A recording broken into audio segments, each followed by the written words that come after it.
हों जो आप लोग चुन के दें, ताकि आपके ऊपर जो बेजा तनकीद होती है कि जी आपने उसको मुंतखब करके दे दिया, उसको करके दे दिया, सारा ब्लेम जो है या सारी चीज़ें जो हैं वो उसके ऊपर भी हैं? देखिए उसमें ये सारी म्यूचुअल आपकी कोऑर्डिनेशन से होता है। मुझे आज भी याद है जब मैं क्रिकेट बोर्ड में आया था तो मुल्तान का पहला टास्क था कि इंग्लैंड की सीरीज़ चल रही थी, तो उसमें जब हम गए तो जाके कोच से जब बात की, गिलेस्पी से, जेसन जो थे, कि अगला टेस्ट मैच होने वाला है, फिर तीसरा टेस्ट मैच है, तो आपका क्या प्लान है, किस तरह से आपने को पिचेस हमने सोचा चेंज करें, कुछ स्पिनर्स डालें। तो उसने भी यही कहा था कि देखिए ये टीम जो है ना 15 की बन चुकी है और अब मैं इसमें कोई जो है ना तब्दीली नहीं करने दूंगा। तो हमने ये भी सोचा कि अगर आपने या तो हमें बताएं कि आपका आगे प्लान क्या है इसको लेके, तो फिर उस वक्त यही डिसाइड हुआ कि देखिए ये it's not about personal ego, ना ये सिर्फ ऐसा हो सकता है कि पाकिस्तान क्रिकेट एक बंदे की ज़िद के ऊपर या एक बंदे के जो कॉन्ट्रैक्ट है या जो भी उससे मामला तय होते हैं उसके ऊपर हम सारे हाथ बांध के बैठ जाए। तो तब भी यही फ़ैसला हुआ कि नहीं, फिर अगर सिलेक्शन कमेटी सारी मिल के अगर चाहती है कि इवन ड्यूरिंग द सीरीज़ भी कि कोई अगर पॉलिसी है कि हम इस सीरीज़ को कैसे जीते, तो फिर तब भी ये कहा कि जो भी 11 भी बनेगी तो उसमें भी सिलेक्शन कमेटी शामिल होगी। तो तब से लेके इंग्लैंड सीरीज़ भी हुई, फिर ऑस्ट्रेलिया में जो सीरीज़ हुई जो कि पाकिस्तान जीता भी वनडे सीरीज़, उसके बाद 11 भी जो थे, हर मैच चाहे वो अवे है चाहे वो होम है, वो सिलेक्शन कमेटी के साथ मिल के कोच और कैप्टन डिसाइड करते थे। बीच में मैं भी 3-4 महीने कोच बना, तो जहाँ भी जाते थे, साउथ अफ्रीका में गए, फिर चैम्पियंस ट्रॉफी हुई, तो सारी जो 11 थी, प्लेइंग 11, वो भी सिलेक्शन कमेटी के साथ मिल के होती थी। इनफैक्ट जब फिर हमने कोच जो लाना ही था, एक प्रोफेशनल कोच लाना था, तो उसको जब आए तो उसके साथ ये था कि देखिए हम नहीं चाहते कि कोई भी बंदा अगर काम करने आता है फुली उसको फ्रीडम मिलना चाहिए, पूरा उसको हक है कि वो अपनी टीम जो है वो बनाए। तो उसके साथ अंडरस्टैंडिंग हमेशा से यही थी कि हम 20 प्लेयर, एट टाइम्स 18 प्लेयर्स, इस सीरीज़ से पहले हमने उसको 21 प्लेयर्स दिए हैं, ये जो अभी बांग्लादेश वाली है, हम सिलेक्शन, और उसमें भी हम हमेशा कोच को साथ बिठाते हैं कि आप जो 20 में भी आपकी इनपुट आए। मकसद ये है कि ये नहीं है कि हमारी मर्ज़ी या उसकी मर्ज़ी, मकसद ये है कि आपकी जो बेस्ट टीम है वो सिलेक्ट हो। तो अब होता ये कि टाइम्स मैं देखता हूँ कि लोग जो हैं वो एक पर्सनल अटैक लोगों को करते हैं, इससे हम बिल्कुल नहीं पीछे हट रहे कि जो परफॉर्मेंस आनी चाहिए थी वर्ल्ड कप में वो नहीं आई। बट आगे ये है कि आगे एक पॉलिसी के ऊपर डिस्कशन हो रही है, जब आप कोच वापस आएंगे तो उनके साथ बैठेंगे कि ये इस तरह से अब अगर आप कोचेस को और सिलेक्टर्स को मिल के अगर 15 की टीम बन जाए तो दैट इज़ बेटर वे, क्योंकि आप 20 की टीम उनको स्क्वाड देते हैं, उसमें वो 15 सेलेक्ट कर लेते हैं, देन वो जो लोग हैं उनको समझ नहीं आती कि अब ये तोपों का रुख करना किस तरफ है। बट आई थिंक कि वो आएंगे तो फिर उनसे डिस्कस करके फ्यूचर का प्लान बनाएंगे। आकिब साहब, यूँ महसूस हो रहा है जैसे कि आप तनकीद से घबरा कर प्रेस कॉन्फ्रेंस में आए हैं। अगर ऐसी ही कोई बात थी, अगर आप ये चाहते थे कि तनकीद ना हो, तो जैसे ही वर्ल्ड कप ख़त्म हुआ था उसके बाद आपको ये प्रेस कॉन्फ्रेंस करनी चाहिए थी, वो ज़्यादा बेहतर होता। बहरहाल दूसरी बात मेरी एक, जैसे अब कौमी T20 चैम्पियनशिप हो रही है, देखिए ना, पाकिस्तान क्रिकेट बोर्ड का बाबा आदम ही निराला है कि वर्ल्ड कप हो गया T20 का, अब T20 कौमी चैम्पियनशिप हुई, वरना कौमी चैम्पियनशिप ऐसी होती है जिसमें खिलाड़ियों को चुनाव होता है, उनकी सिलेक्शन होती है। तो आप देखें 2027 की आप अब जब तैयारी कर रहे हैं, चलो उसके लिए तो आपके लिए बेहतर होगा। अच्छा, दूसरी बात यह है कि आप सब लोग बैठे हुए हैं, इससे पहले भी 8 सिलेक्शन कमेटी बनी है। चेयरमैन नकवी साहब को तो मैं इतना कसूरवार नहीं ठहराऊंगा, आप लोग प्रोफेशनल आदमी हैं, आप लोगों को तो चाहिए कि थोड़ा सिस्टम के अंदर आए ना, सिस्टम में लेके आएँ चीज़ों को कि कैसे सिलेक्शन करनी है, कैसे क्या होगा। देखिए, जहाँ तक आपने बात की कि जो आपकी नेशनल T20 है ये वर्ल्ड कप से पहले होनी चाहिए थी। देखिए दुनिया में जितने भी क्रिकेट बोर्ड हैं, जब से क्रिकेट हो रही है वो इवेंट वाइज आपकी डोमेस्टिक क्रिकेट नहीं होती। और ये हरगिज़ नहीं है कि अभी आप टूर्नामेंट कराएं और उसमें जो परफॉर्म करे उसको आप पाकिस्तानी टीम में ले जाएं। आपकी जो पाकिस्तानी टीम का जो 20-18 लोग होते हैं मोर और लेस, वो एक pool over the period of time बना होता है। और ये बिल्कुल ऐसा नहीं होता कि जी हर अब वर्ल्ड कप से पहले या मेन टूर्नामेंट से पहले आप उनके ट्रायल बेसिस के ऊपर आप टूर्नामेंट कराएं। ये एक प्रोसेस का हिस्सा होता है। अभी ये जो अभी टूर्नामेंट हो रहा है इसमें जो सिलेक्टर्स हैं वो देख रहे हैं कि इस टूर्नामेंट में कोई आउटस्टैंडिंग परफॉर्मेंस, कोई आउटस्टैंडिंग प्लेयर अगर आया है तो उसको हम अपने पूल में शामिल कर लेते हैं कि आइंदा जो भी टूर्नामेंट या जो भी सीरीज़ आएगी तो उसमें हम इनको चांस देंगे। जैसे ये आपके यंग बच्चे जो हमने 5-6 डाले हैं तो वो उसी प्रोसेस का हिस्सा है जो पिछले 2 साल से ओवर द ईयर्स वो परफॉर्मेंसेस दे रहे हैं। तो ये अचानक आप नहीं कर सकते कि जी वर्ल्ड कप आया तो उससे पहले एक टूर्नामेंट कराएं, उसमें जो परफॉर्मेंस करे आप उसको डाल लें। जहाँ तक आपने बात की कि इसका प्रोसेस क्या है, प्रोसेस देखिए सिंपल है। आपकी 3 तरह की डोमेस्टिक क्रिकेट है, उसमें आपकी 4 डे क्रिकेट है जिसकी सिलेक्शन जो है वो आपको रिफ्लेक्शन नज़र आएगा आपकी टेस्ट में, फिर आपकी लिस्ट ए है, फिर आपकी T20 है। तो ये एक टूर्नामेंट में या एक लम्हे किसी की परफॉर्मेंस से हम किसी को टीम में ना डाल सकते ना निकाल सकते हैं।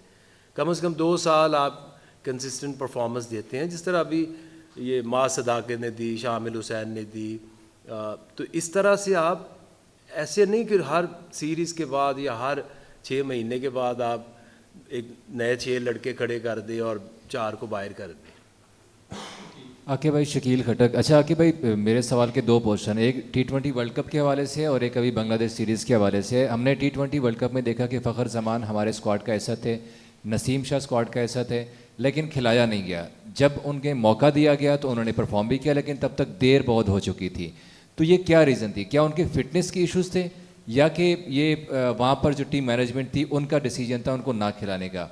दूसरा, इस बांग्लादेश सीरीज़ में हमने सिलेक्शन में देखा है कि हमारे फ़खर जमान भी नहीं है, नसीम शाह भी नहीं है, साइम भी नहीं है, बाबर भी नहीं है। ODI में उनकी परफॉर्मेंस ठीक थी, हालांकि T20 की बेस के ऊपर उनको ड्रॉप किया गया है, या उन्हें परमानेंटली टीम से ड्रॉप किया गया या फ्यूचर प्लान का हिस्सा है, सिर्फ इस सीरीज़ से उन्हें ड्रॉप किया गया। तो ये ज़रा क्लैरिटी दे दें क्योंकि इसके हवाले से काफ़ी बातचीत हो रही है।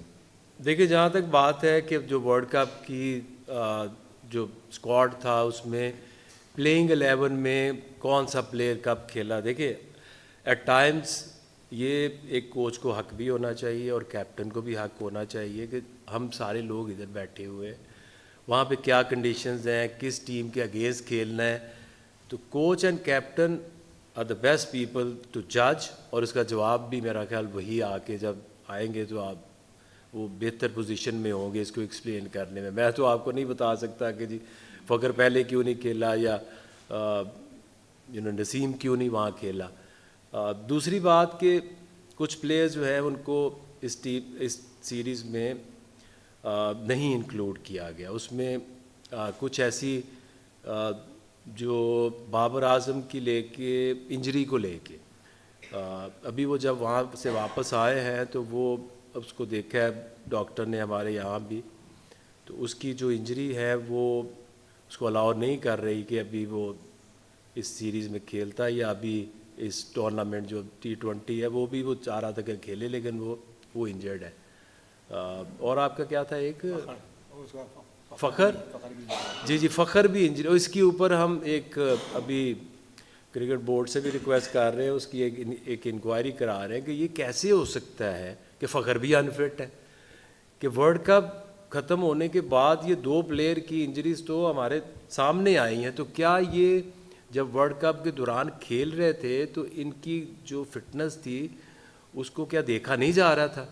क्या वो फुली फिट नहीं थे तो स्क्वाड का हिस्सा थे? क्योंकि हम सिलेक्टर्स हैं, हमें इस चीज़ का पता होना चाहिए। बट जब आप वर्ल्ड कप में चले जाते हैं तो फिर जो भी उनकी हेल्थ इश्यूज़ है या इंजरीज़ का इश्यूज़ है, अपडेट है, वो तो आपका हेड कोच है, आपका फिजियो है, जिसको ये अपडेट रखनी चाहिए और हमें पता होना चाहिए इस चीज़ का। अस्सलाम वालेकुम आकिब भाई, रामिस हुसैन यार। मेरा सवाल अब ये है कि ऑस्ट्रेलियन सीरीज़ जब हमने जीती थी तो हमने देखा था कि एक सिलेक्टर ज़रूर जाता था साथ टीम के, जैसे असद शफीक साहब थे गए थे, या साउथ अफ्रीका में हमने देखा था जो हमें कामयाबी हमें मिली थी।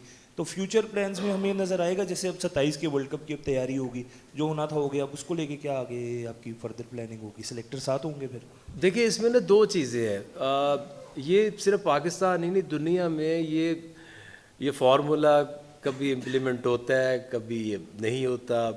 ऑस्ट्रेलिया भी या इंग्लैंड भी ऐसे ही करते हैं। वो जो स्पेशली जो होम सीरीज़ है उसमें जो प्लेइंग 11 है, 11 जो है वो सिलेक्शन कमेटी जो है वो अनाउंस करती है। लेकिन हर दफ़ा हर जगह नहीं होता, डिपेंड करता है, क्योंकि उसकी एक रीज़न थी। हमें कोई शौक़ नहीं है कि हम यहाँ बैठ के ऑस्ट्रेलिया में मैच हो रहा हो तो हम अपनी जो 11 की टीम है वो दें, क्योंकि हम कोच को और कैप्टन को ये लिबर्टी देना चाहते हैं कि वो अपने डिसीजंस करें, क्योंकि उनका काम ही ये है, क्योंकि कैप्टन ने ग्राउंड के अंदर टीम को लड़ाना है, खिलाना है। तो मेरे लिए तो captain is the most important बंदा कि जिसको आप एम्पावर करें और उसको मौका दें कि वो अपनी 11 की टीम चुने और उसको फिर ग्राउंड में लड़ाए।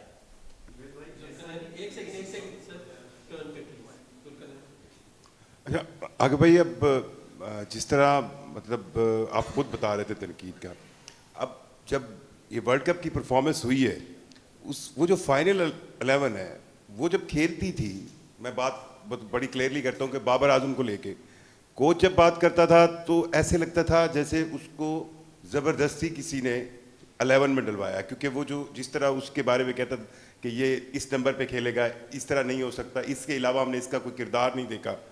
तो अब ये फील आती थी कि शायद कोच और कप्तान को सिलेक्शन कमेटी, स्पेशली आपका नाम जैसे टीवी पे बाद में इसकी तनकीद में आता था कि जी आकिब जावेद डिक्टेट कर रहा है वो जो फाइनल 11 बन रही है। सो इन प्लेयर्स को, बाबर को लेके इनकी जो फाइनल 11 में सिलेक्शन थी उसमें आपकी या सिलेक्शन कमेटी की कितनी इनपुट थी? और ये जो एक मतलब एक खबर चली थी कि खिलाड़ियों को जुर्माने किए जाएंगे, क्या वो हुए? और ये अगर हुए हैं तो आपके ख्याल में ये ठीक है या नहीं होने चाहिए थे? देखिए जहाँ तक आप बात कर रहे हैं कि जी सिलेक्शन कमेटी की या मेरी इन्वॉल्वमेंट प्लेइंग 11 में, तो हरगिज़ नहीं है। क्योंकि देखें जब उसको कोच के साथ एक हमारी अंडरस्टैंडिंग है कि 15 कोच और कैप्टन ने मिलके बनाने, प्लेइंग 11 जो है वो कोच और कैप्टन ने मिलके बनानी है, तो उसके बाद फिर हमारा क्या जवाज़ है? हम खुद ही तो उसको ये राइट दे रहे हैं कि आप इस तरह से इस टीम को चलाओ, तो फिर हम उसको क्यों कहेंगे कि आप बाबर को खिलाओ या बाबर को नहीं खिलाओ? देखिए इट्स वेरी सिंपल। जो स्क्वाड है, जो डिस्कशन हम शुरू करते हैं, चाहे 20 भी बनते हैं, तो ऑलवेज़ हम कोच को भी कहते हैं आप उसमें बैठो, अब कैप्टन को भी कहते हैं अब उसमें बैठो, 20 मिलके बनाते हैं, फिर आप दोनों फैसला करो कि हमने 15 कौन से रखने। वो हमारी तरफ से उसमें कोई प्रॉब्लम नहीं आती। और फिर आपने जो 11 बनाने, उसमें तो सवाल ही नहीं पैदा होता कि कोई इनको इंटरफेरेंस इनमें हम करें, या हमें कोई ज़रूरत नहीं है ये काम करने की। फ़ाइन देखें, वो क्रिकेट बोर्ड की एक बात वहाँ से निकली थी, मुझे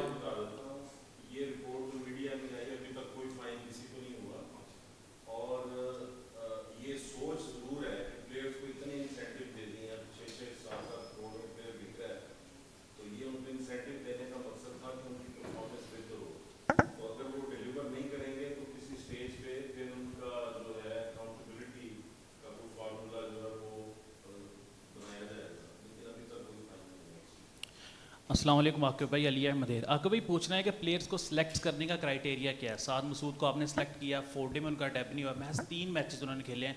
हसीबुल्ला की बात करें, उन्होंने लिस्ट ए में टॉप किया है। अगर गाजी गोरी की बात करें, लिस्ट ए में मैच उनके 10 से प्लस मैचेस हैं।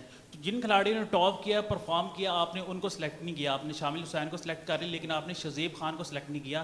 तो ये तो ज़रा बता दीजिएगा क्राइटेरिया हमारा क्या है? जो लड़के टॉप कर रहे हैं उनको परफॉर्म नहीं कर रहे, उनको सिलेक्ट नहीं कर रहे, जो लड़के नीचे आप उनको सिलेक्ट कर रहे हैं। देखिए कई ऐसी, जैसे आपने साद मसूद की बात की है, तो साद मसूद हमारे एक जो शाहीन जो ए टीम है उसके प्रोसेस के अंदर है। आपने एट टाइम देखना होता है कि फ्यूचर में आपको हर एक कैटेगरी का प्लेयर डेवलप भी करना है। जैसे ओवर द इयर्स शादाब का एक बड़ा इम्पैक्ट रहा है टीम के अंदर, wrist spinner who can bat number 6-7।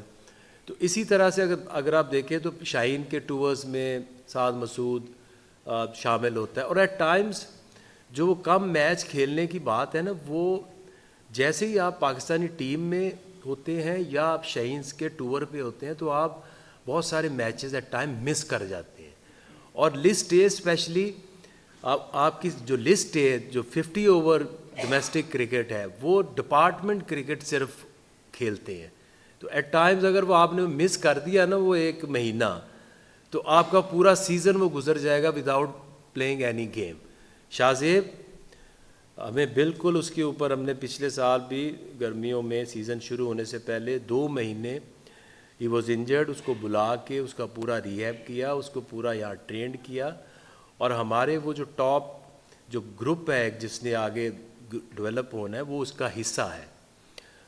Hasibullah versus गाजी गौरी, इसमें जब विकेट कीपर की बात आती है तो हम सरफराज को हम सब अपने से बहुत बेहतर समझते हैं, इनकी राय भी लेते हैं और जो स्टैट्स होते हैं वो भी हम देखते हैं।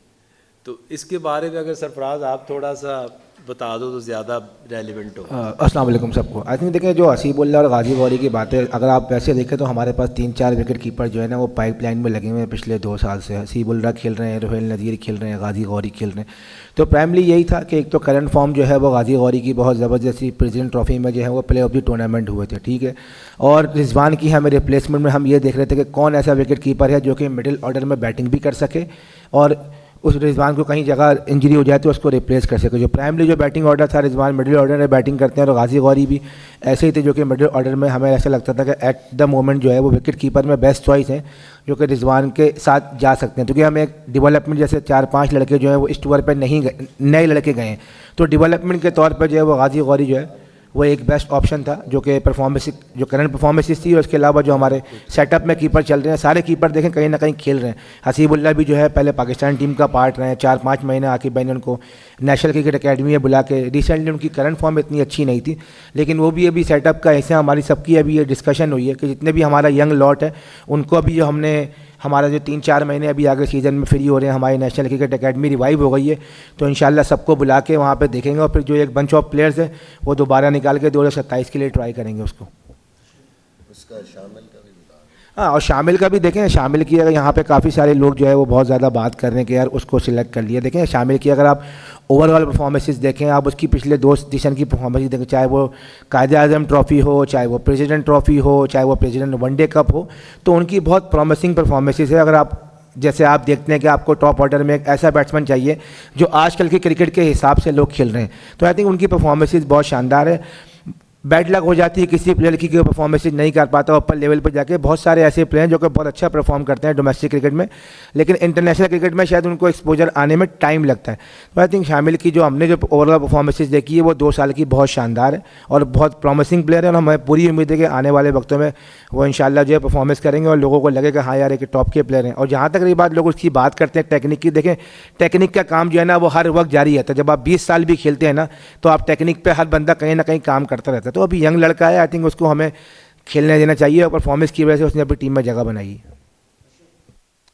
आकिब, जब T20 वर्ल्ड कप से पहले टीम अनाउंसमेंट हुई थी तो उस वक्त भी मैंने एक आपसे सवाल किया था कि अगर खुदा ना खास्ता ये डिबैकल होता है, ये टीम अच्छा परफॉर्म नहीं करती तो इसकी ज़िम्मेदारी कौन कबूल करेगा? हेड कोच करेगा, कप्तान करेगा या आप करेंगे? तो उस वक्त आपने फ्रंट फुट पे आके कहा था कि ये सारी ज़िम्मेदारी मैं कबूल करूँगा। अगर ज़िम्मेदारी कबूल करते हैं तो इसका कोई तरीक़ाकार भी है कि सिर्फ ज़िम्मेदारी कबूल कर लेने से ही तमाम चीज़ें ख़त्म हो जाती हैं? इसके साथ साथ जो वर्ल्ड कप सारी दुनिया ने देखा, अरबों शायकीन ने, क्रिकेट फैन ने वहाँ पर देखा, 16-18 कैमरे लगे होते हैं। हमने तो किसी मैच में बाबर आजम को या फ़खर जमान को अनफिट होता है नहीं देखा और ना ही कोई ऐसी मैच के बाद या प्रैक्टिस सेशन के बाद रिपोर्ट सामने आई कि वो वहाँ पर अनफिट हुए। लेकिन यहाँ से उनके जो फिटनेस सर्टिफिकेट जारी किए गए तो उस हवाले से भी आपने पहले भी कहा कि तहकीकात कर रहे हैं। इसके साथ साथ नेशनल T20 टूर्नामेंट पेशावर में हो रहा है, वहाँ पर हमारे सिलेक्शन कमेटी के कितने अरकान वहाँ पर मौजूद हैं, या सिर्फ टीवी पर देख कर ही हम उस खिलाड़ियों की सिलेक्शन कर रहे हैं? देखिए, इसमें आपका पहला तो ये सवाल था कि इसकी ज़िम्मेदारी कौन लेगा। तो उसमें एक सिलेक्टर्स होते हैं जो टीम को सिलेक्ट करते हैं, जैसे आपको बताया भी। आपकी फ्लाइट है अभी ये करना है, तो आप एक मिसबा से अभी सवाल कर लें।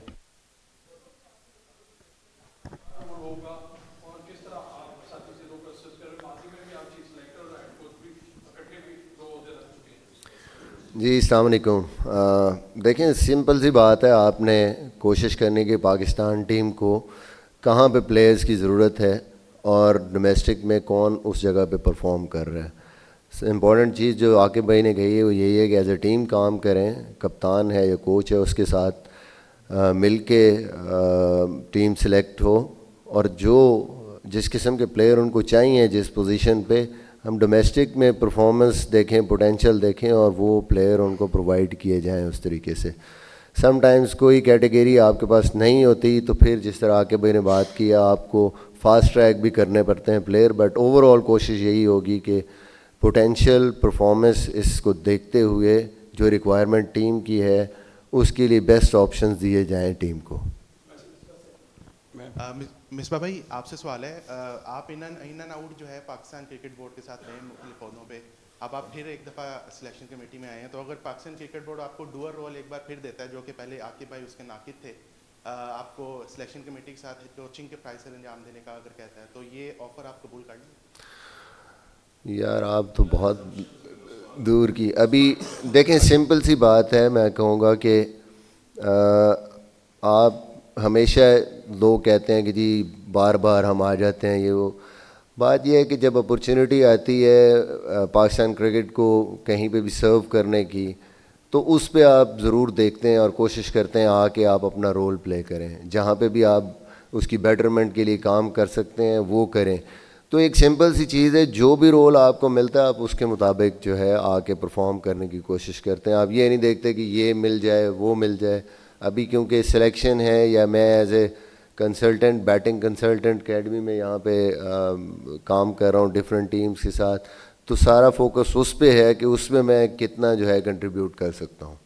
अच्छा मिसबा भाई, आप खुद भी पाकिस्तान टीम के कैप्टन रहे और आपका टेन्योर भी बड़ा कामयाब रहा, तो आप कैप्टन सलमान अली आगा की कैप्टनसी को T20 में कैसे देखते हैं? काफ़ी क्रिटिसाइज रहे उनके डिसीजंस के, कुछ क्रूशल मैचेस हम सिर्फ उनके डिसीजंस की वजह से हारते रहे, तो क्या समझते हैं कि जो T20 वर्ल्ड कप 2028 है उसके लिए ये मौजू उम्मीदवार हैं, या किसी नए प्लेयर पे फोकस करना चाहिए? देखें, ये पार्ट एंड पार्सल है। आप हमेशा तो आपके डिसीजन ठीक नहीं होते, कभी आप सही डिसीजन होता है, कभी आपका डिसीजन गलत हो जाता है, आप सीखते हैं।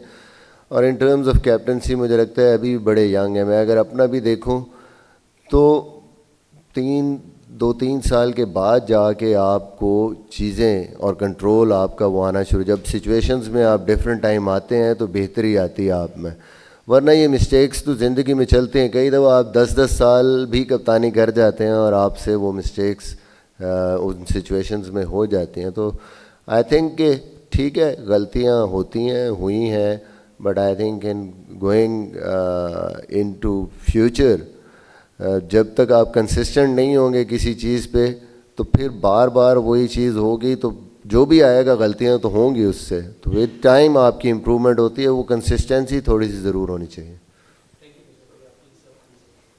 Thank you.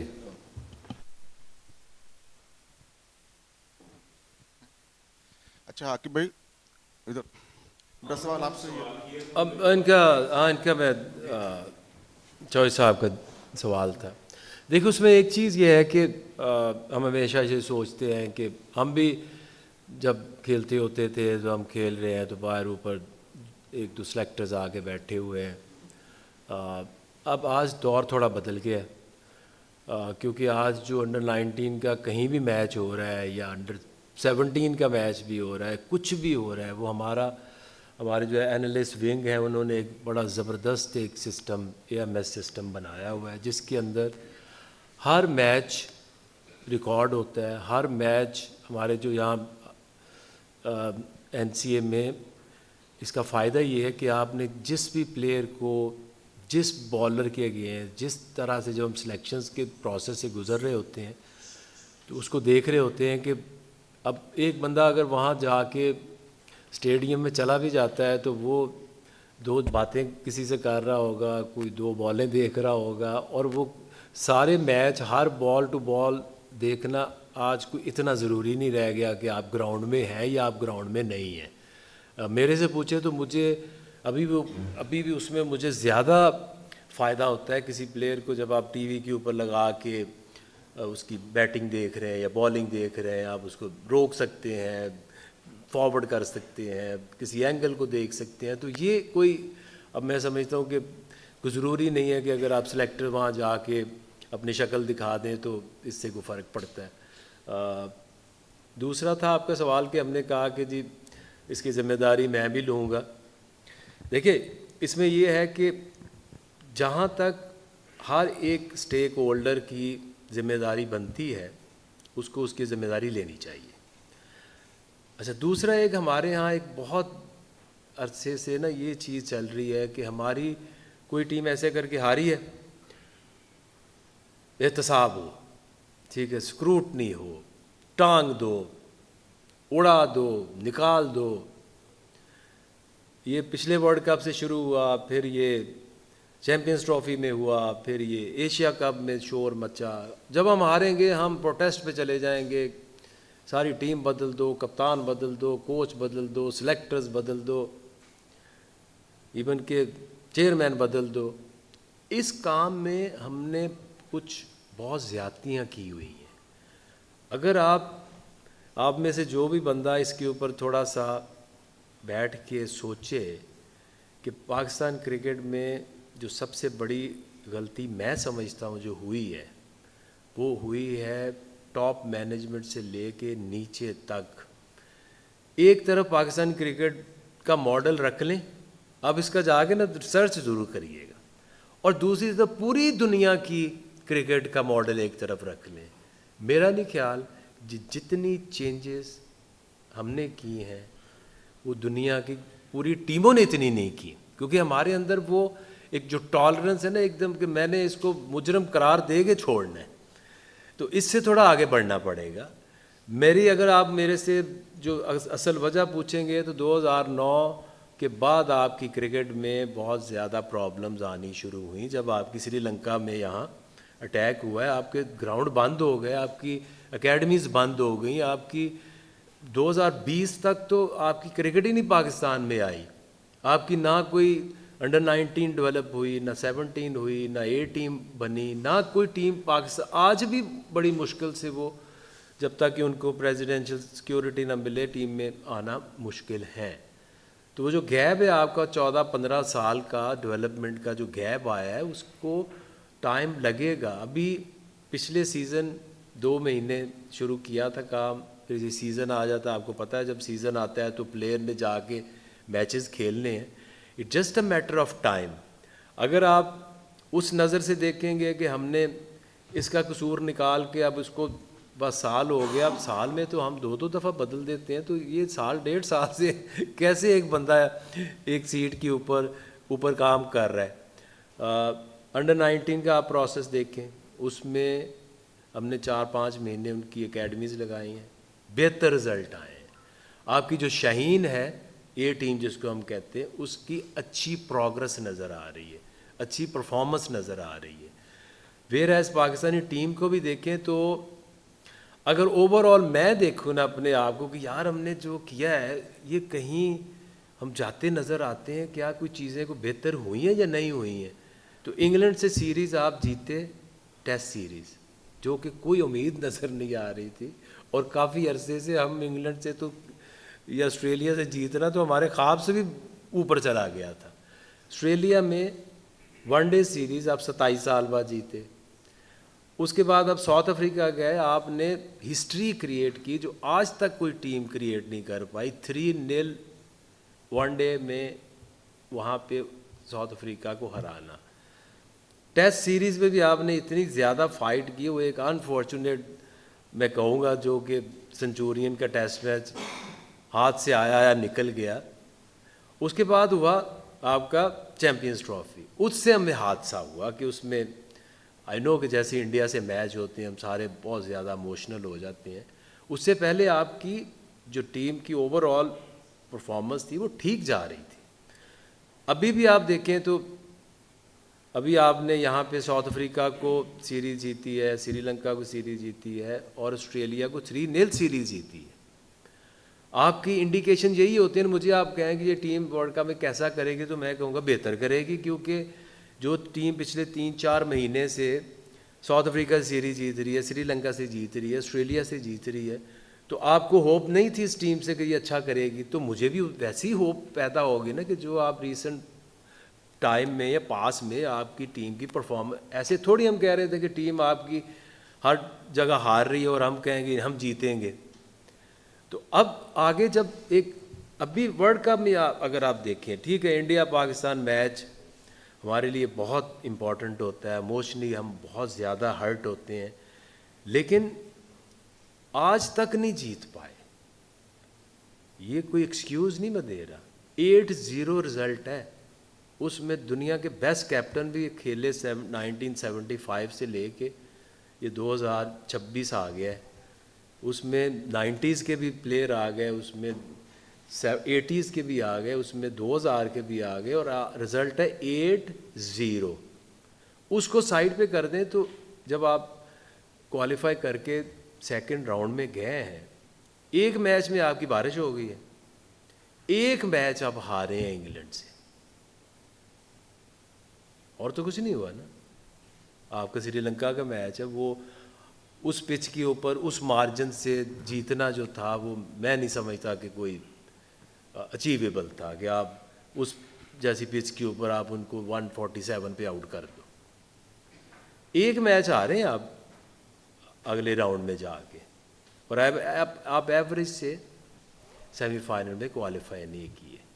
इसको इशू बनाना है बहुत बड़ा है, बट इतना बड़ा इशू नहीं है कि जी हमारी क्रिकेट तबाह हो गई, हम इस काबिल ही नहीं रह गए कि हम दुनिया में कहीं कहीं कम्पीट कर पाए। अच्छा आकिब भाई, प्लेयर्स की इंजरीज जो होती हैं ना, देखिए वो आपको नज़र आया या मुझे नज़र आया, इट्स नॉट इम्पॉर्टेंट।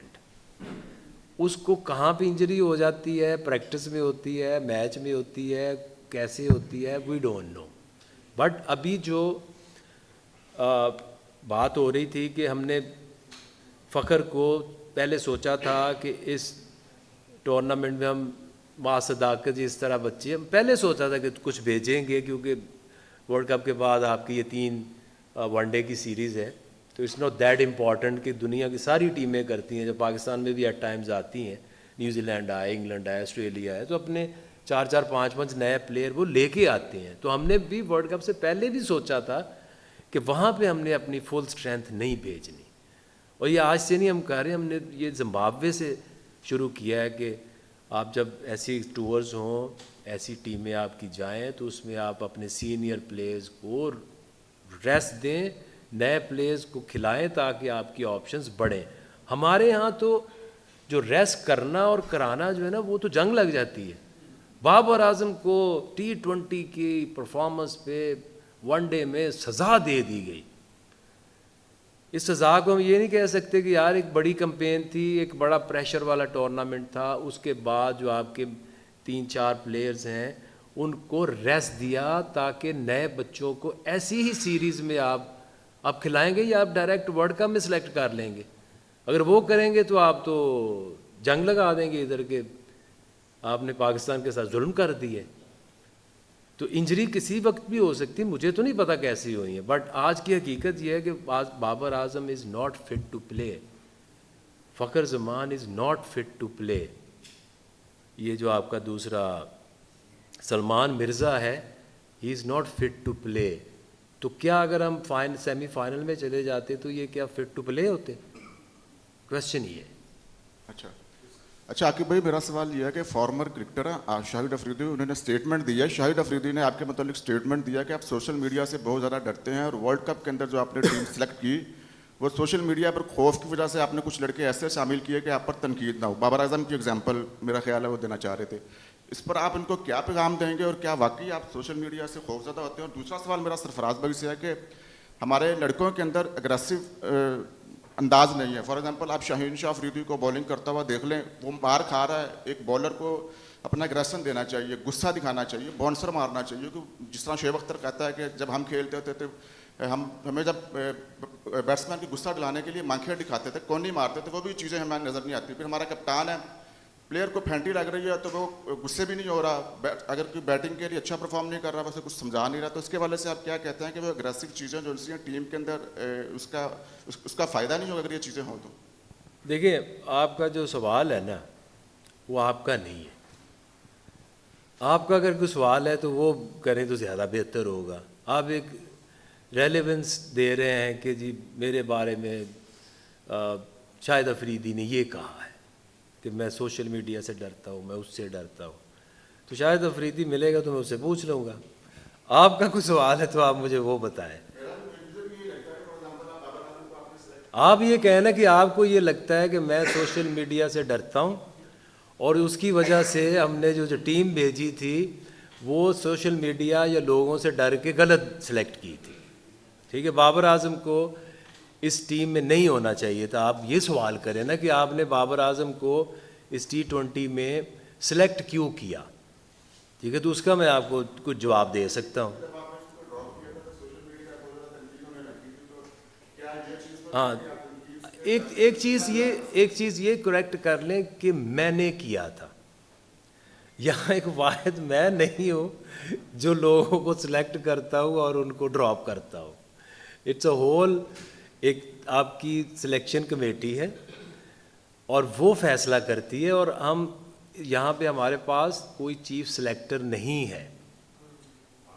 ठीक है, हाँ, आप ये सवाल भी कर सकते थे जी आप लोगों पे चीफ सिलेक्टर क्यों नहीं है।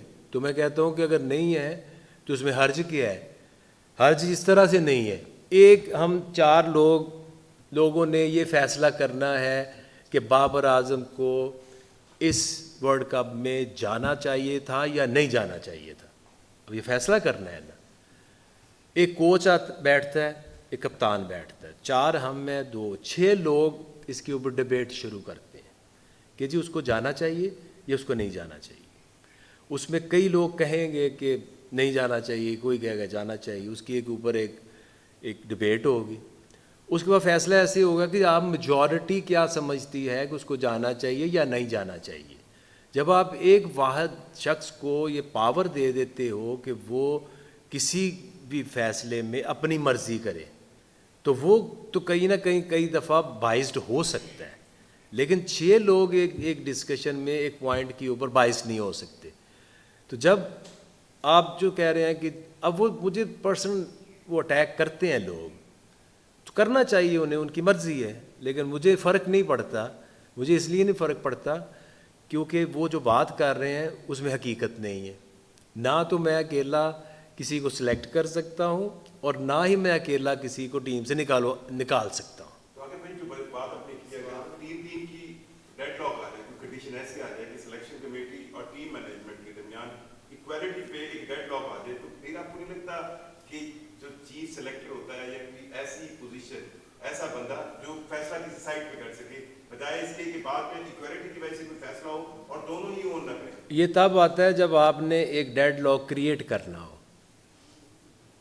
आप जब एक चीज़ के ऊपर डिबेट करते हैं तो उसमें अगर ऐसे तो नहीं है 3-3 वोट हो गए, आप सालिस बीच में बिठा लो, तो ऑटोमेटिकली फिर हम ये समझते हैं कि यार अगर 3 लोग इस चीज़ के ऊपर ये कन्विंस कर रहे हैं कि यार इसको इसमें होना चाहिए, लेट्स से हमारी इसमें लॉजिक क्या थी इसको यहाँ भेजने की। हमने उसको एशिया कप में नहीं रखा था, लेकिन एशिया कप में जब हमारी टीम गई, आपको याद होगा, वहाँ हमें जो चैलेंजेस पिचेस थी उसके ऊपर एक चीज़ का एहसास हुआ कि यार नहीं, यहाँ पे ये 200 वाली पिचेस नहीं है जहाँ 200 रन बने। तो हमें यहाँ पे एक टेक्निकल बैट्समैन अगर आ भी जाए ना कि जो एक तरफ से थोड़ा सा इनिंग को लंबा करे और दूसरी तरफ से लोगों को लिबर्टी मिले कि वो अपना स्ट्राइक रेट हाई रखें, तो हर्ज नहीं है। और श्रीलंका में जो कि हमारे मैचेस थे तो वो ज़रूर हमारे दिमाग में था कि एक टेक्निकल साउंड बंदा अगर 15 में है, इसकी गारंटी ये नहीं थी, जब डिस्कशन भी हुई है कि वो 11 में ही उसने खेलना है, ठीक है, ये 11 में उसका रोल कोच और कप्तान नहीं। हाँ, हम तो उसको इवन के 15 में भी ये डिस्कशन ज़रूर थी कि we are happy to include him in 18, कि जिसमें एक रोल श्रीलंका के अंदर जहाँ पिचेस थोड़ी सी टर्निंग होती हैं, आप जैसे देखा वहाँ पे जो कोलंबो की अंदर मैचेस हुए हैं जो उसमें बड़े बड़े 3-3 4-4 स्पिनर खेले हैं, बड़ी मुश्किल लो स्कोरिंग मैचेस हुए हैं। तो जब आपके पास एक ऑप्शन है 15 के अंदर तो उसको आपकी मर्ज़ी है कोच की और कैप्टन की कि कहाँ यूज़ करना है और कहाँ यूज़ नहीं करना। अब ये नहीं है कि वो बाबर आजम 15 की स्क्वाड में आ गया तो उसने हर मैच जो है वो खेलना ही खेलना है। आप उसमें देखेंगे ना कि यार ये पिच लग रही है कि ये 160 वाली है, इसके ऊपर नहीं बनने 200 प्लस रन, आप उसमें, और यहाँ पे चाहिए कि सॉलिड बैट्समैन, आप वो मैच उसे खिला लो। जहाँ आपको लगता है कि इस मैच में पिच अच्छा है, 200 रन बनने हैं या हमें चाहिए अपना स्ट्राइक रेट बेहतर बनाने के लिए, तो उसमें आपके पास फ़कर बैठे हुए हैं, बाकी प्लेयर्स आप उनको खिला लो। तो ये कोई ऐसी बात नहीं है कि बाबर आजम अगर 15 में चले गए तो पाकिस्तानी टीम जो है ना वर्ल्ड कप इस वजह से हार गई है, ये रीज़न नहीं है।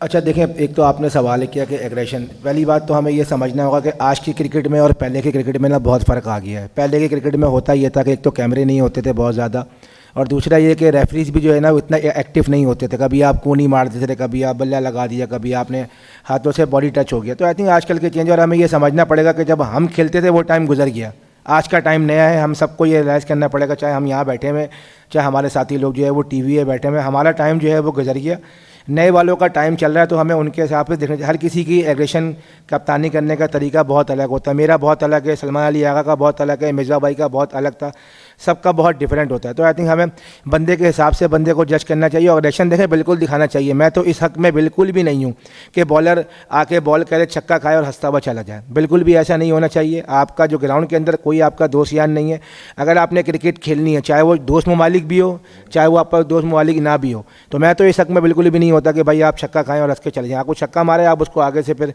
अगला बॉल ऐसा करो कि उसको पता चलना चाहिए। तो आई थिंक सबकी अपनी अपनी, और एग्रेशन जहाँ तक रही भाई शहनशाह अफरीदी की, तो मुझे ऐसा लगता है कि उसको गुस्सा आता है और काफ़ी गुस्सा आता है। जब गुस्सा आता है समटाइम अच्छी बॉलिंग भी करता है, बाउंसर नहीं मारता। तो आई थिंक ये कि हर किसी की अपनी अपनी नेचर होती है, वो उसके हिसाब से क्रिकेट खेलता है।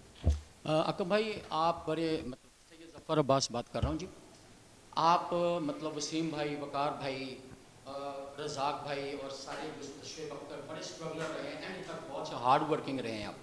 आपको क्या लगता है कि आपके बैकअप में हमारे पास ऐसे फास्ट बॉलर हैं जिनमें आपको अपना रिफ्लेक्शन नज़र आता हो कि ये बंदा फ्यूचर में बहुत नाम बनाएगा? और नंबर 2, क्या आपको लगता नहीं है कि हमें आखिरी 5 ओवर T20s में अपने प्लेयर्स को, बॉलर्स को इतना ट्रेन करना चाहिए को विकेट टू विकेट बॉल करें ताकि बैट्समैन कहीं भी जाए और वो बॉल अपनी लाइन ना छोड़े? बिल्कुल, मैंने खेली भी है और परसों मैच भी लगा हुआ था शारजा का और मैं देख भी रहा था और अपने आप को देख के भी बड़ी शर्म भी आ रही थी कि हम एक वनडे मैच खेल रहे हैं जिसमें हमने वाइट यूनिफॉर्म पहना हुआ है और रेड बॉल हाथ में पकड़ी हुई है। और उस वक़्त मैं देख रहा हूँ कि जो फिटनेस लेवल थे हमारे बहुत बेहतर थे। आप वो अभी मैच देखिएगा, ऑस्ट्रेलिया को टीम को देखिएगा, इंग्लैंड की टीम को देखिएगा, इंडिया की टीम को देखिएगा, हमारी कुछ बहुत बेहतर फिटनेस लेवल थे, हम बहुत बेहतर थे उनसे। आप जो बात कर रहे हैं ना कि जो हम जो करते थे 40 पे कोई आउट नहीं है तो अगले 50 ओवर 6 आउट हो गए हैं, ना वो बॉल रही, ना वो टाइम रहा, ना वो लोग रहे। अब जब तक उससे बाहर नहीं निकलेंगे आपके सवालों का आपको जवाब ही नहीं मिलेगा। आज के दौर में इस पूरे वर्ल्ड कप में सिवाय एक ऐसा बॉलर है बुमराह, जिसको भी अब मार पड़नी शुरू होगी, because he is different, he is not normal bowler की तरह, ना उसका एक्शन है, वो आता है, वो मैं कहता हूँ वो फास्ट बॉलर्स का उस्मान तारिक है। कि वो जितनी तेज़ कराता है उस तरह ना उसका फ्लो किसी बैट्समैन का बनता है, ना उसका रिदम बनने वो देता है। तो उसके अलावा मुझे एक बॉलर और बता दें जो इस पूरे वर्ल्ड कप में तमाम टीमों का एक बॉलर जिसको देख के आपको तसल्ली हो कि इसमें वसीम अकरम, वकार यूनस या किसी की रिफ्लेक्शन नज़र आती है। अब नहीं आएगी, क्योंकि पिच और है, फॉर्मेट और है, और आगे जो प्लेयर खेल रहे हैं वो और है, और उनकी सारी की सारा दिन प्रैक्टिस ये होती है। जो शॉटें आज लगती हैं हमने तो कभी ख्वाब में नहीं सोची थी ये। हमें तो 40 स्कोर बन जाता था तो सारी रात नींद नहीं आती थी, आज एक ओवर में बन जाता है। तो ये आप ना 90s के उस दौर से ना प्लीज़ उस क्रिकेट का इस क्रिकेट से ना कोई लेना देना नहीं है। और आपको अब सुपरस्टार जो है ना वो नज़र भी कम आएंगे, क्योंकि जो स्क्रीन है ये इतनी तेज़ी से बदल रही है कि ये एक दिन T20, दूसरे दिन वनडे, तीसरे दिन टेस्ट मैच है। और आप आज मुझे बताएं कि आज भी हम क्यों उन हीरोज़ को याद करते हैं जो आज से 30 साल पहले क्रिकेट खेल के ख़त्म हो गए, क्योंकि सारा साल खेलते ही वो थे। हम 5 विकेटें लेके शारजा से इंग्लैंड चले जाते थे, 6 महीने मैच नहीं होता था।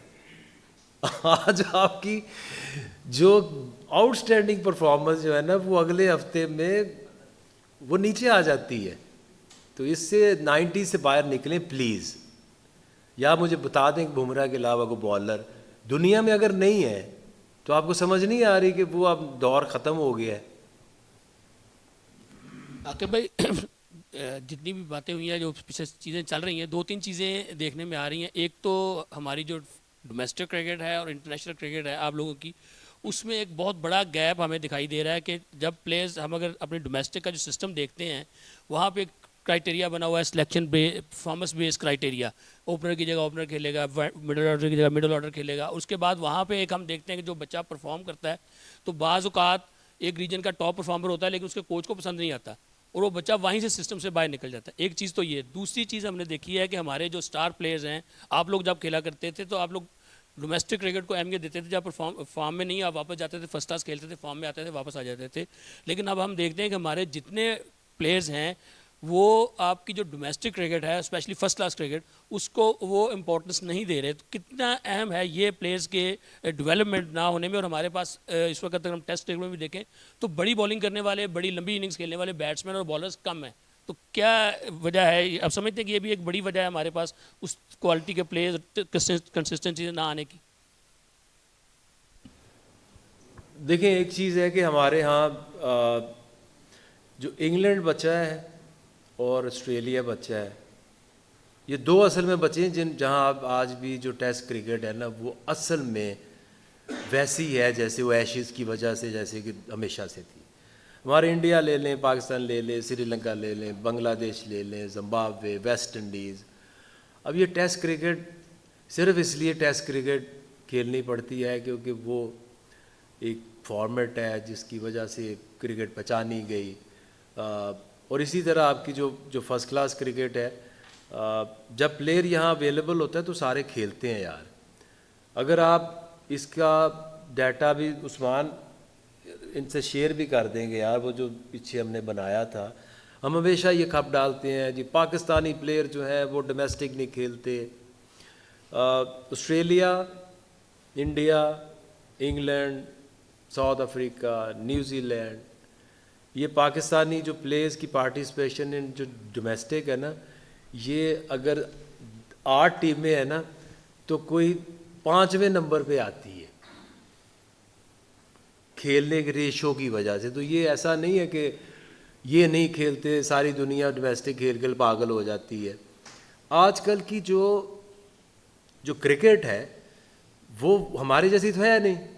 हमारा मैच कोई होगा तो हम डोमेस्टिक क्रिकेट छोड़ेंगे ना। तो आज की आप अगर पिछले साल में देखें तो आपका कौन सा, मैं तो ये देखते रहता हूँ कि हर महीने हमारे इंडिया से मैच आ रहा है। कभी अंडर-19 का, कोई शहीन का आ रहा है, कभी पाकिस्तानी टीम का आ रहा है। तो अब ये 12 महीने आप क्रिकेट खेलते हैं और उसमें जो लीग्स हैं वो भी डोमेस्टिक क्रिकेट ही हैं।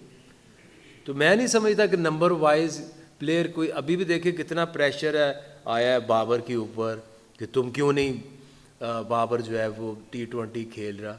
तो मेरा नहीं ख्याल कि किसी ने कभी जानबूझ के कुछ छोड़ता है, जो छोड़ता भी तो आप लोग थोड़ी उसे छोड़ते हैं कि जी ये डोमेस्टिक नहीं खेल रहा, घर में बैठा हुआ है और छुट्टियों पे चला गया। अस्सलाम वालेकुम। आकिब भाई, सैयद मौज़म फ्रॉम पिटवी लाहौर। मेरा तीनों सेलेक्टर से एक सवाल है कि आपने कहा कि हमारे पास एक पूल बना होता है 20-25 खिलाड़ियों का, जिससे हम मुख्तलिफ अदवार में मुख्तलिफ सेक्टर्स जो है वो उस खिलाड़ियों का इंतखाब करते आए हैं। अगर मैं सिर्फ आखिरी 4 ICC टूर्नामेंट्स की बात करता हूँ तो यही 20-25 खिलाड़ियों का पूल है, जिससे आपने मुख्तलिफ दौर में कभी 1 ड्रॉप हो गया, 2 ड्रॉप हो गए तो अगला टूर्नामेंट वापस आ जाता है। तो हम 2023 की बात करें तो हमने सिर्फ न्यूजीलैंड, बांग्लादेश, श्रीलंका और नीदरलैंड को हराया। 2024 में हम सिर्फ आयरलैंड को और कनाडा को हराने में कामयाब हुए। 2026 में हम नमीबिया, USA, नीदरलैंड और श्रीलंका, और 2025 चैंपियंस ट्रॉफी में कोई मैच नहीं जीते, एक बारिश से हुआ और 2 हम हारे। कोई बड़ी टीम नज़र नहीं आती जिसको हमने आखिरी 4 टूर्नामेंट्स में हराया हो। तमाम बड़ी टीम से हम इन टूर्नामेंट्स में हारते आ रहे हैं। आपको नहीं लगता कि पाकिस्तान क्रिकेट बोर्ड ने इन 25-20 खिलाड़ियों पर बहुत ज़्यादा इन्वेस्ट कर दिया है और PCB की जो इन्वेस्टमेंट है वो वापस नहीं आ रही है? इन खिलाड़ियों ने पाकिस्तान को रिटर्न नहीं किया। बड़े टूर्नामेंट्स में जाते हैं, फिर फेल हो जाते हैं, अगले टूर्नामेंट में फिर उम्मीद करते हैं कि चेंजेस करेंगे, ये अब बैक करेंगे, लेकिन रिजल्ट्स नहीं आ रहे। यही खिलाड़ी हैं जो आखिरी 4 टूर्नामेंट्स खेल तो रहे हैं, लेकिन पाकिस्तान क्रिकेट बोर्ड की जो इन्वेस्टमेंट है इनके ऊपर, एक बड़ी इन्वेस्टमेंट है, उसका कोई रिटर्न नहीं है। सारे तो नहीं खेल रहे। अगर आप इस वर्ल्ड कप में देखें तो इस वर्ल्ड कप में और पिछले जो 2 साल पहले वर्ल्ड कप था उसमें कितनी चेंजेस हैं? सर यही 20-25 खिलाड़ी हैं ना जो कभी कभी कोई ड्रॉप हो रहा है। नहीं उसमें नहीं, आपके वो नहीं थे। आपको सिर्फ कह ये रहे हैं कि इस जो टीम है T20 उसमें एक बाबर जो काफ़ी अरसे से खेल रहा है, फ़खर जो पिछले 7-8 साल से खेल रहा है, शहनशाह अफरीदी है, हारिस है, कौन, शादाब है, नवाज है। ठीक है, तो अगर आप दुनिया की कोई भी टीम लेंगे तो आपको पिछले 4 साल की बात कर, 2 साल की कर रहे हैं, 2-3 साल की कर रहे हैं, तो ये कैसे हो सकता है कि आपकी 2 या 3 साल में वो जो टीम है वो बिल्कुल 50% भी चेंज हो जाए? तो ये कैसे हो सकता है? वो किसकी हुई है? हम जब देखते हैं बांग्लादेश की, वो कल मैं देख रहा हूँ बॉलिंग, वो मुस्तफ़ीज़ ही करा रहा है, तस्कीन ही करा रहा है, और एक लड़का उनका वो तेज़ बॉलर आया।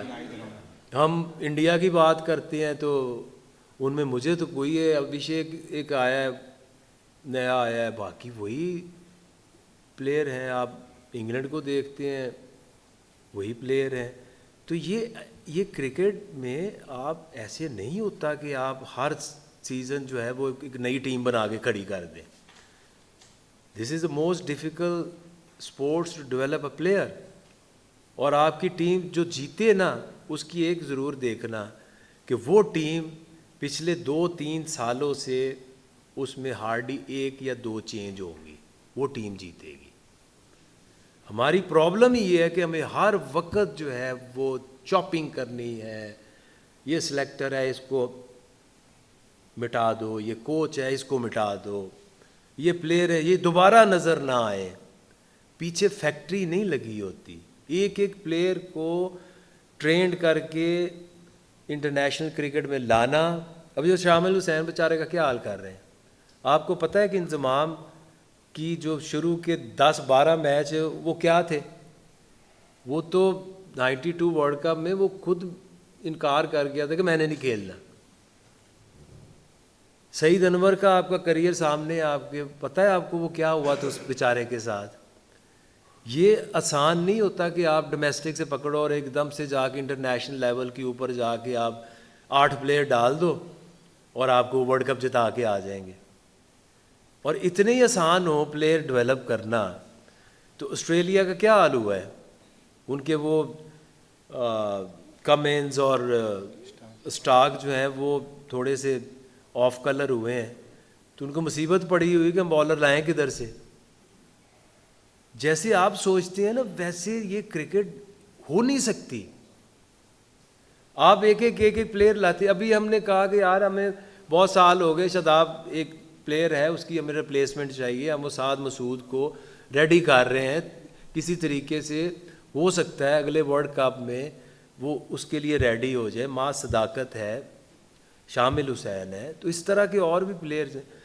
अब जब उनको चांस देते हैं तो आपको बर्दाश्त नहीं होता किसी से कि वो बांग्लादेश के ख़िलाफ़ भी इस बच्चे को क्यों खिलाया। ये ज़रूर है कि आपके वर्ल्ड कप की बात करें तो 2009 में एक हम T20 वर्ल्ड कप जीते हैं, एक ही जीते हैं ना, और आप 50 ओवर में एक ही वर्ल्ड कप जीते जो 92 में जीते हैं। उसके बाद ना तो कभी इंडिया से कोई मैच जीते और एक दफ़ा फाइनल में गए हैं 99 में। तो वर्ल्ड कप जीतना या ना जीतना, अब एशिया कप के फाइनल में चले गए तो अच्छा भी खेल गए पर जीते तो नहीं है ना। तो ये कुछ रियलिटीज़ हैं जिनको ज़िंदगी में लेके चलना पड़ता है। Thank you.